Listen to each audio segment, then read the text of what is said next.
ओम शांति। 20 मार्च 2024 के बाबा के महावाक्य। बाबा कहते, मीठे बच्चे, तुम्हें गुप्त खुशी होनी चाहिए कि हम परमात्मा बाप की यूनिवर्सिटी के स्टूडेंट हैं। भविष्य नई दुनिया का वर्षा पाने के लिए पढ़ रहे हैं। तुम्हें गुप्त खुशी होनी चाहिए कि हम परमात्मा बाप की यूनिवर्सिटी के स्टूडेंट हैं। भविष्य नई दुनिया का वर्षा पाने के लिए पढ़ रहे हैं। प्रश्न, किस स्मृति में सदा रहो तो दैवी गुण धारण होते रहेंगे?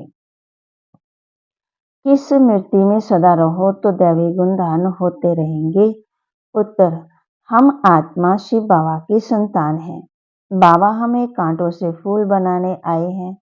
यही स्मृति सदा रहे तो दैवी गुण धारण होते रहेंगे। पढ़ाई और योग पर पूरा ध्यान रहे। विकारों से नफरत हो तो दैवी गुण आते जाएंगे। जिस समय कोई विकार वार करे तो समझना चाहिए, मैं कांटा हूँ, मुझे तो फूल बनना है। ओम शांति। बच्चों की बुद्धि में है कि हम रूहानी यूनिवर्सिटी में बैठे हैं। ये नशा होना चाहिए। ऑर्डिनरी स्कूल में जब बैठते हैं, ऐसे यहाँ बुद्धू होकर नहीं बैठना है। बहुत बच्चे जैसे बुद्धू होकर बैठते हैं। याद रहना चाहिए कि ऊंच से ऊंच परमपिता परमात्मा की यूनिवर्सिटी है, उनके हम स्टूडेंट हैं। तो तुम्हारे में कितनी फलक होनी चाहिए। यह है गुप्त खुशी, गुप्त ज्ञान। हर एक बात गुप्त है। कईयों को यहाँ बैठे भी बाहर में बुरे ख्यालात आते रहते हैं। यहाँ तुम पढ़ते हो भविष्य नई दुनिया का वर्षा पाने के लिए, तो तुमको कितनी खुशी होनी चाहिए। दैवी गुण भी होने चाहिए। बल यहाँ सब ब्राह्मण ही आते हैं। वहां की कीचड़ पट्टी से तुम निकलकर यहाँ आते हो, तो तुम बच्चों को कितना खुशी में रहना चाहिए। बाबा कहते, मधुबन में आते हैं तो बुरे ख्यालात नहीं होने चाहिए। सारी दुनिया इस समय गंद में पड़ी है। कहाँ कलजुगी गंदगी, कहाँ सतयुगी फुलवाड़ी। कलजू में एक दो को कांटे लगाते रहते हैं। तुमको तो अब फूल बनना है, तो कितनी खुशी रहनी चाहिए। हम अब फूल बनते हैं। ये बगीचा है। बाग को बागवान कहा जाता है। बागवान आकर के कांटों को फूल बनाते हैं। ये तो बच्चों को समझ होनी चाहिए कि हम किस प्रकार का फूल बन रहे हैं। यहाँ बगीचा भी है। मुरली सुनकर फिर बगीचे में जाकर फूलों से अपनी भेंट करो। हम कौन सा फूल हैं? हम कांटे तो नहीं हैं। जिस समय क्रोध आता है तो समझना चाहिए, मैं कांटा हूँ, मेरे में भूत है। इतनी नफरत आनी चाहिए। क्रोध तो बाहर से निकल पड़ता है। क्रोध करते हैं तो उसका असर थोड़ा दिन चलता है। क्रोध का भी नशा, लोभ का भी नशा। अपने से आपे ही नफरत आनी चाहिए। तुम समझते हो हमको बाबा फूल बनाते हैं। क्रोध बहुत गंदा है। ये विकार मना काम भी बहुत गंदा है। मनुष्य की सारी शोभा ही गवा देते हैं।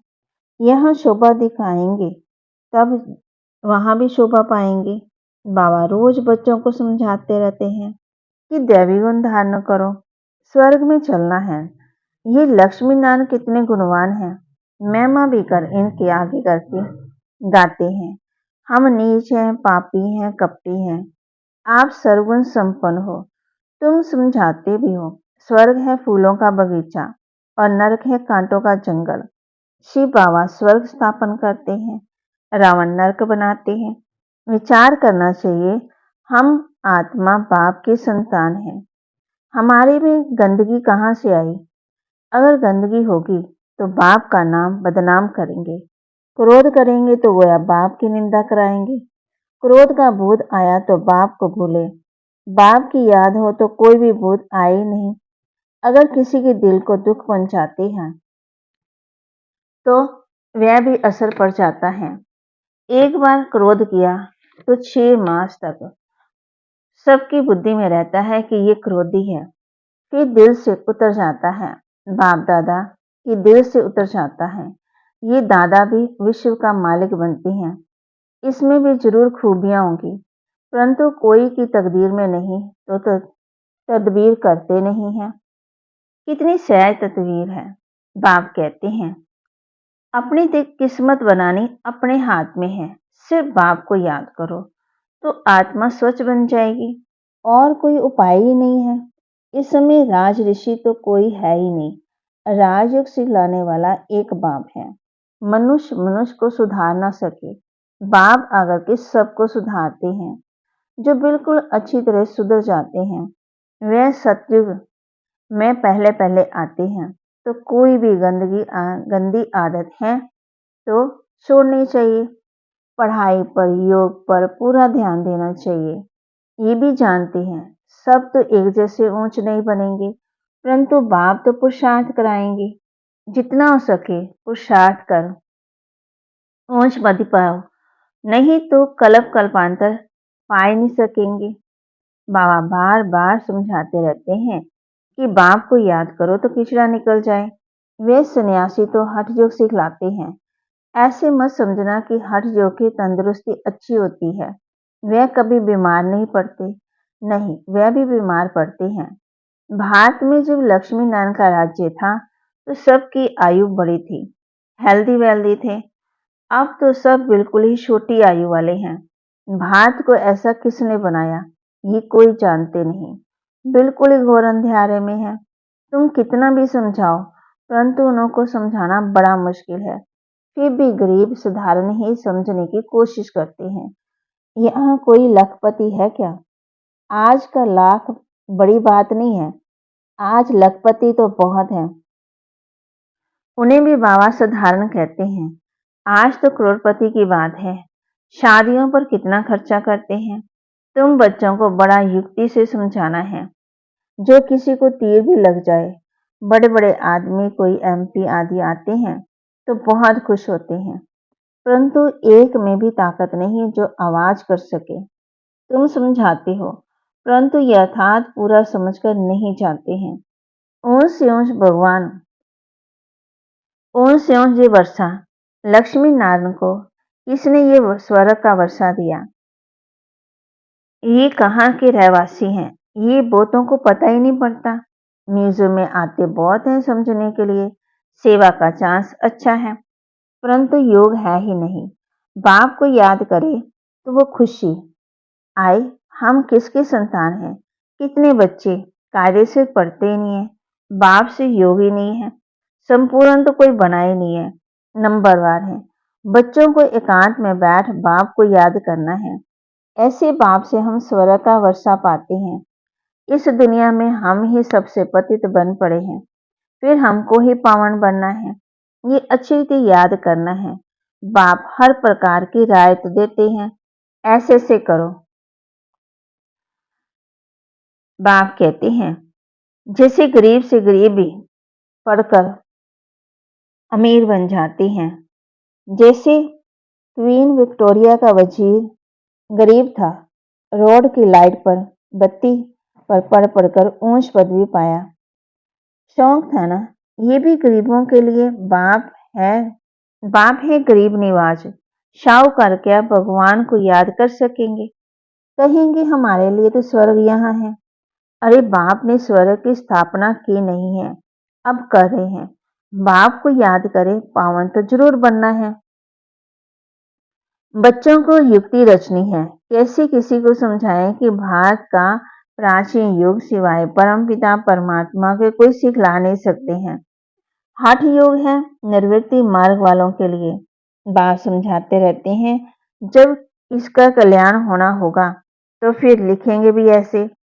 अब भी देरी है तो किसकी बुद्धि में आता नहीं है। तुम्हारी है ये ईश्वरीय मिशन। तुम्हें मनुष्यों को देवता बनाने की सेवा करनी है। दुनिया में तो अनेक प्रकार की मतें निकलती रहती हैं, तो उनका कितना शो होता है, अंधश्रद्धा कितनी है। रात दिन का फर्क है। तुम ब्राह्मणों में भी रात दिन का फर्क है। कोई तो कुछ भी जानते नहीं है बहुत सहज। अपने को आत्मा समझो। बाप को याद करो तो पाप कट जाएंगे। दैवी गुण धारण करो तो ऐसे बन जाएंगे। ढंढोरा पिटवाते रहो। बेईमान ना हो तो ढोलक गले में डाल सबको बताते रहो कि बाप आया है। कहते हैं मुझे याद करो तो तुम पति से पावन बन जाएंगे। ये घर घर में संदेश देना है।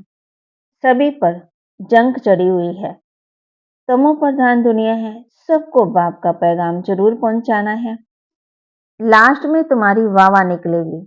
अंत में कहेंगे कमाल है इन्हों की, इतना जगाया परंतु हम जगे ही नहीं। जो जगे उन्हों को पाया, जो सोए उन्होंने खोया। बाप बादशाही देने आते हैं फिर भी खो लेते हैं। सर्विस की युक्तियां रचनी चाहिए। बाप आया है कहते हैं माँ में कम याद करो तो विकर्म विनाश होंगे। पवित्र बन पवित्र दुनिया का मालिक बन जाएंगे। याद नहीं करेंगे तो पाप कटेंगे नहीं। कोई भी कट ना रहे तब ऊंच पद पा सकते हो, नहीं तो पद भी कम, सजाएं भी खाएंगे। सर्विस की अच्छी मार्जिन है।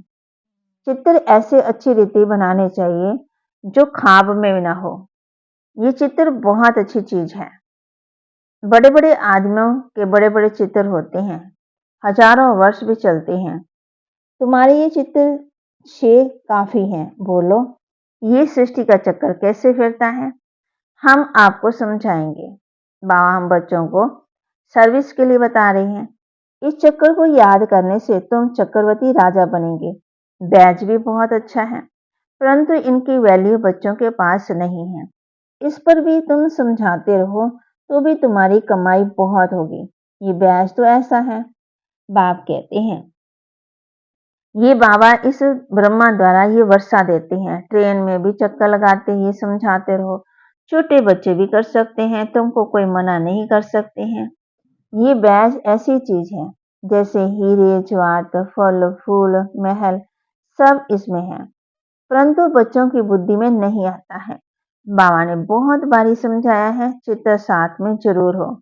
तुमको कोई उल्टा सुल्टा भी बोलेंगे। श्री कृष्ण को भी गाली मिली, भाग आते रहते थे, ये करते थे, लेकिन उनको भी पटरानी बनाया था विश्व का मालिक बनकर। फिर ऐसे काम थोड़ी करेंगे। इस ज्ञान में नशा बहुत होना चाहिए। हम चाहते हैं जल्दी विनाश हो जाए, फिर कहते हैं अभी तो बाबा साथ है। बाबा को छोड़ देंगे तो फिर बाबा 5000 वर्ष के बाद मिलेगा। ऐसे बाबा को हम छोड़े कैसे। बाबा से हम पढ़ते रहें। ये है ब्राह्मणों का ऊंच यूंच जन्म। ऐसा बाप जो हमको राजाई दे रहा है, फिर तो हम उनसे मिलेंगे नहीं। परंतु गंगा पर रहने वालों को इतना कदर नहीं रहता है। बाहर वाले कितना महत्व रखते हैं। यहाँ भी बाहर वाले कुर्बान जाते हैं। अगर योग का बल नहीं तो किसी पर भी समझाने का असर नहीं होता है। कुछ भी समझते नहीं है। आते बहुत है, लिखते हैं बहुत, ऐसे ऐसे समझाया कहते बहुत अच्छा है। बाबा समझते हैं सुना ऐसे जैसे सुना ही नहीं, जरा भी समझा नहीं। बाप को तो नहीं जाना। अगर कुछ समझे तो ऐसे बाप से कनेक्शन तो रखे, चिट्ठी लिखे। जब तुमसे पूछे कि हम ऐसे बाप को चिट्ठी कैसे लिखते हैं, बताओ। शिव बाबा केयर ऑफ ब्रह्मा एकदम लिखने लग पड़े। ये तो रथ है ना, परंतु ज्यादा कीमत तो उनकी है जो इसमें प्रवेश करते हैं। सर्विस करते करते बहुत बच्चों के गले भी थक जाते हैं, परंतु योग नहीं है तो तीर नहीं लगता। इसको भी ड्रामा कहेंगे। बाबा को जान लिया तो फिर बाबा से मिलने बिगड़ रह नहीं सकेंगे। ट्रेन में भी योग युक्त हो जाए। हम जाते हैं बाबा के पास, जैसे विलायत से आते हैं तो स्त्री बाल बच्चे सब याद आते हैं। ये तो हम किसके पास जाते हैं, तो रास्ते में कितनी खुशी होनी चाहिए। सर्विस करते करते आना चाहिए। बाबा है सागर। देखते हैं बच्चे फॉलो कर रहे हैं, ज्ञान की लहरें उठती हैं तो देखकर खुश होते हैं। ये तो बहुत अच्छा सपूत बच्चा है। सवेरे याद की यात्रा में बहुत फायदा है। ऐसे नहीं कि सिर्फ सुबह को याद करना है। सवेरे उठते बैठते खाते पीते याद किया सर्विस की तो तुम यात्रा पर हो। अच्छा, मीठे मीठे सिकिलदे बच्चों प्रति माता पिता बाप दादा का याद प्यार और गुड मॉर्निंग। रूहानी बाप के रूहानी बच्चों को नमस्ते। रूहानी बच्चों के रूहानी बाप दादा को दिलवा जान सिकवा प्रेम से नमस्ते। धारणा के लिए मुख्य सार, किसी के दिल को दुखी नहीं करना है। अंदर कोई भी भूत है तो जांच कर उसे निकालना है। फूल बन सबको सुख देना है। हम ज्ञान सागर के बच्चे हैं तो अंदर ज्ञान की लहरें सदा उठती रहे। सर्विस की युक्तियां रचनी है, ट्रेन में भी सर्विस करनी है, साथ साथ पावन बनने के लिए याद की यात्रा पर भी रहना है। वरदान, याद और सेवा के बैलेंस द्वारा बाप की मदद का अनुभव करने वाले ब्लेसिंग के पात्र आत्मा भव। याद और सेवा के बैलेंस द्वारा बाप की मदद का अनुभव करने वाले ब्लेसिंग के पात्र आत्मा भव। जहां याद और सेवा का बैलेंस अर्थात समानता है, वहां बाप की विशेष मदद अनुभव होती है।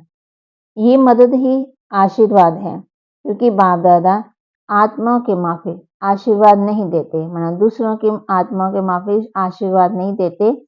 बाप तो है यह शरीरी, तो बाप दादा की आशीर्वाद है सहज और स्वतः ही मिलना है, जिससे असंभव बात वह संभव हो जाए।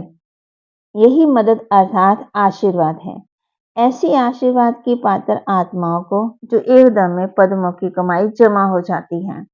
स्लोगन, साकाश देने के लिए अविनाशी सुख, शांति व सच्चे प्यार का स्टॉक जमा करो।